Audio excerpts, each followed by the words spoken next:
नमस्कार, रूबरू देख रहे हैं। मैं हूं आपके साथ शिवानी नतू। आस्था, शिक्षा और सेवा जैसे पवित्र शब्दों का सहारा लेकर कुछ लोग ऐसे स्थान खड़े कर लेते हैं जो नियमों के दायरे में नहीं होते। शुरुआत में इन्हें पढ़ाई या धार्मिक मार्गदर्शन का केंद्र बताया जाता है, लेकिन समय के साथ इन जगहों के इस्तेमाल को लेकर सवाल उठने लगते हैं, चाहे वो बिना अनुमति निर्माण, संदिग्ध फंडिंग हो या अन्य अवैध गतिविधियों के आरोप। जब जांच एजेंसियां एक्टिव होती हैं और प्रशासन कार्रवाई करता है तो अचानक माहौल गरमाने लगता है और इसे अलग रंग देने की कोशिश की जाती है। यही वो बिंदु है जहां सच्चाई और शोर के बीच फर्क समझना जरूरी हो जाता है। कई लोग अवैध गतिविधियों को अंजाम देने के लिए अवैध रूप से निर्माण हुए ढांचों का इस्तेमाल करते हैं, चाहे वो मस्जिद हो या मदरसा। इसीलिए प्रशासन अवैध निर्माणों पर सख्ती दिखाता है और उसे धाराशाही कर देता है। क्या कुछ चल रहा है, कार्रवाई चल रही है यूपी में, आइए जानते हैं विस्तार से। आस्था के नाम पर अवैध खेल, कानून का शिकंजा अब और सख्त, बुलडोजर का संदेश साफ। उत्तर प्रदेश के संत कबीरनगर जिले में आज प्रशासन ने बड़ी कार्रवाई करते हुए एक मदरसे के ध्वस्तीकरण की प्रक्रिया शुरू कर दी। ये कार्रवाई कमिश्नर कोर्ट के आदेश पर की जा रही। प्रशासन ने साफ किया कि मदरसा अवैध रूप से बनाया गया था और इसके निर्माण के लिए आवश्यक नक्शा पास नहीं कराया गया। दरअसल कार्रवाई के दौरान किसी भी प्रकार की अप्रिय स्थिति से निपटने के लिए मौके पर भारी संख्या में पुलिस बल और प्रशासनिक अधिकारी तैनात किए गए। पूरे क्षेत्र को छावनी में तब्दील कर दिया गया। सुरक्षा व्यवस्था को देखते हुए पुलिस पूरी तरह अलर्ट मोड में है। ये मदरसा मौलाना शमशुल हुदा द्वारा बनवाया गया था, जो मूल रूप से संत कबीर नगर के दुधारा थाना क्षेत्र के देवरिया लाल गांव का निवासी बताया जा रहा है। जानकारी के अनुसार वो पहले आजमगढ़ के एक मदरसे में शिक्षक था और साल 2007 में उसने ब्रिटेन की नागरिकता प्राप्त कर ली थी। मौलाना पर विदेशी फंडिंग के गंभीर आरोप लगे थे। इस मामले की जांच एटीएस द्वारा की गई, जिसके बाद स्थानीय कोतवाली में उसके खिलाफ मुकदमा दर्ज किया गया। ईडी ने भी मामले की जांच की, जिसमें करोड़ों रुपए की विदेशी फंडिंग के सबूत सामने आए। जांच एजेंसियों ने मौलाना शमशुल हुदा पर देश विरोधी गतिविधियों में शामिल होने का आरोप भी लगाया। हालांकि इन आरोपों की अंतिम पुष्टि न्यायिक प्रक्रिया के तहत ही होगी, लेकिन प्रशासन ने इन तथ्यों को गंभीर मानते हुए कार्रवाई तेज की। प्रशासन के मुताबिक खलीलाबाद के मोतीनगर मोहल्ले में बनाए गए इस मदरसे का निर्माण बिना किसी वैध अनुमति और नक्शा पास कराए किया गया और इसी आधार पर अब इसे अवैध घोषित करते हुए ध्वस्तीकरण का आदेश दिया गया है। मदरसे को गिराने के लिए प्रशासन ने 5 जेसीबी मशीनों को लगाया। पूरी कार्रवाई की निगरानी वरिष्ठ अधिकारी खुद कर रहे हैं ताकि प्रक्रिया शांतिपूर्ण तरीके से हो सके। पूरी ध्वस्तीकरण की इस कार्रवाई को लेकर क्षेत्र में हल्का तनाव का माहौल भी बना हुआ है, क्योंकि कार्रवाई मदरसे पर हो रही, लेकिन प्रशासन का कहना है कि स्थिति पूरी तरह नियंत्रण में थी। अधिकारियों ने लोगों से शांति बनाए रखने और कानून व्यवस्था में सुधार करने की, सहयोग करने की अपील की है। प्रशासन का एक्शन जारी। अवैध मदरसों पर प्रशासन की कार्रवाई लगातार देखी जाती है, क्योंकि किसी भी तरह की अवैध गतिविधियों को अंजाम देने के लिए, देश विरोधी गतिविधियों को अंजाम देने के लिए कभी कभी इन अवैध जगहों का इस्तेमाल किया जाता है। शमशुल हुदा भी यही कर रहा है। जैसे में कई जगहों पर अवैध मदरसों और उनसे जुड़े नेटवर्क के बारे में पुलिस जांच और पीड़ित परिवारों की शिकायतों में गंभीर आरोप लगे। इन जगहों पर कुछ लोग हिंदू परिवारों की छोटी छोटी लड़कियों को निशाना भी बनाते हैं। सिर्फ एक मामला नहीं, विदेशी फंडिंग का मामला नहीं है। अगर सारे ही मदरसों की बात करें तो पहले दोस्ती का ढोंग रचते हैं, प्यार जताते हैं, छोटे छोटे तोहफे देते हैं या बेहतर जीवन का झांसा देते हैं। कुछ मदरसों में इस तरह की गतिविधियों को अंजाम दिया जाता है और फिर उनका धर्म बदलकर उन पर धर्म बदलने का दबाव शुरू किया जाता है, प्यार का झांसा देकर। ये कोई 1-2 मामले नहीं।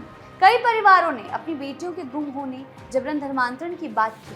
ये तरीका काफी चालाक और खतरनाक है। यूपी में कई मदरसों में ये देखा गया है। आरोपी अक्सर लड़कियों से स्कूल, कॉलेज, कोचिंग या सोशल मीडिया के जरिए संपर्क करते हैं। शुरू में वो अपना असली इरादा छिपाते हैं और धीरे धीरे धर्म की बातें शुरू कर देते हैं, प्यार के जाल में फंसाते हैं। कुछ मामलों में लड़कियों को मदरसों या सुरक्षित घरों में कई दिनों तक रखा जाता है। वहाँ उन्हें डराया जाता है कि अगर उन्होंने धर्म नहीं बदला तो नर्क में जाएंगे। यह स्वर्ग और खुशहाल शादी का वादा किया जाता है। बलरामपुर के छांगुर का मामला देख लीजिए, उसका रैकेट कितना बड़ा था। पुलिस ने सैकड़ों हिंदू लड़कियों को पैसे, प्रलोभन और धमकी से धर्म बदलने का आरोप लगाया था उस पर। इस रैकेट में भी विदेशी फंडिंग के लिंक सामने आए थे, जैसा कि इस रैकेट में आ रहा है, इसमें भी विदेशी फंडिंग के लिंक सामने आ रहे हैं। हालांकि धर्मांतरण का अभी कोई नाम सामने नहीं आया, लेकिन धीरे धीरे वो भी सामने आ सकता है। सबसे चौंकाने वाली बात यह है कि ये पूरा काम एक बड़े रैकेट की तरह चलता है। अलग अलग लोग अलग अलग भूमिका निभाते हैं और यूपी में कई बार ये देखा गया है। कोई लड़कियों को फंसाता है, कोई धर्मांतरण की रस्म करवाता है, कोई कानूनी मदद या छिपाने का काम करता है, तो कोई फर्जी वीडियो या फोटो से ब्लैकमेल करता है। आगरा का मामला ले लीजिए। आगरा में 2 बहनों का मामला सामने आया था, जहां उन्हें लव जिहाद और रेडिकलाइजेशन के जरिए निशाना बनाया गया। मिर्जापुर का मामला ले लीजिए। जिन सिंडिकेट के बहाने हिंदू लड़कियों को एआई से फर्जी अश्लील वीडियो बनाकर धर्म बदलने या शर्मिंदगी का डर दिखाकर फंसाया गया।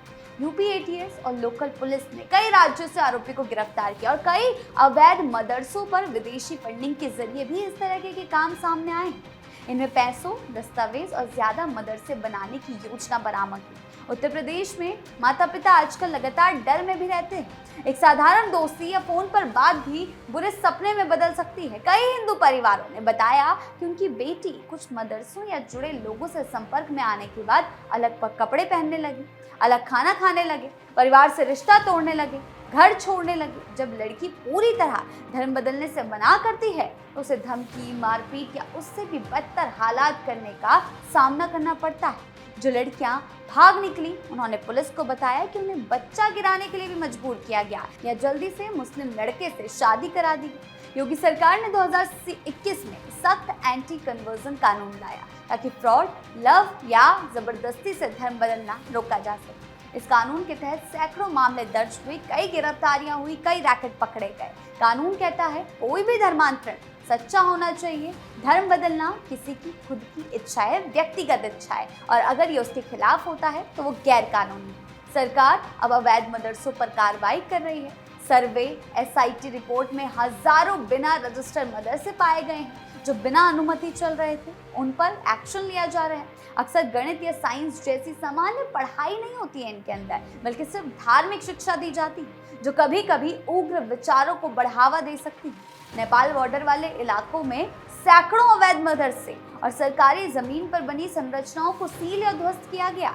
मकसद ये है कि सभी बच्चे मुख्य धारा की स्कूलों में पढ़ें, उन्हें सही शिक्षा मिले और वो अलग थलग या शोषण का शिकार न बने। ये समझना जरूरी है कि हर मदरसा या हर मुस्लिम व्यक्ति इसमें शामिल नहीं है। ज्यादातर लोग शांतिपूर्वक रहते हैं, लेकिन जो मामले बार बार सामने आ रहे हैं वो युवा हिंदू लड़कियों की सुरक्षा के लिए गंभीर खतरा दिखाते हैं, क्योंकि कुछ लोगों की मानसिकता में जहर भरा हुआ है। परिवारों को सलाह दी जाती है कि अपनी बेटियों पर नजर रखें, उन्हें खुलकर बात करें, उनसे कोई शक होने पर तुरंत पुलिस को सूचित करें।